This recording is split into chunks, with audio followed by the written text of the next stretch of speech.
to puk a čakáme, či sa tam vyskytne 6. korčuliar. Už je tam, už hráme s prázdnou bránkou. Puk má Tomáš Tatar. Predložil ho Valachovi na modrú čiaru, jeho delovka bola zrazená. Želobňuk sa ťažko dvíha z ľadu. Valach dobre zakročil na modrej čiare a posunul puk Tomášovi Tatárovi. Pred bránkou opäť sloniaci Ríšo Pánik, aj v tom mladúčkom veku. Veľmi rozložitá postava, vynikajúco stavaný útočník. A teraz práca. Rusi odvrátili na 5 cm od bránkovej čiary. Naše zníženie na 2-4. Puk, ktorý už putoval do ruskej bránky, ale tu je zabudnutý Ríšo Pánik. Mieril to medzi betóny Želobňuka, ešte mal šancu na dorážku.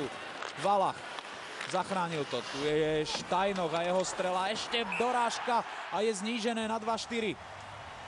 Myslím, že Tomáš Tatar sa tam najlepšie zorientoval. Áno, 7-gólový slovenský strelecký hrdina ešte dramatizuje tento zápas. Opäť odvážny ťah, relatívne skoro prišlo to odvolanie 6 proti 4, ale už tých šancí sa rodilo niekoľko. Tu bola tá Pániková.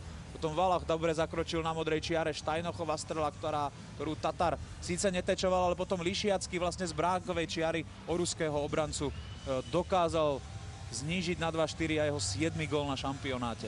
Samozrejme, tuto treba pochváliť Tatára za dokončenie tej akcie a že vstrelil gól, ale ja som začal troška u obrancov, kedy v prvej fázi Juro Valach udržal to útočné pásmo.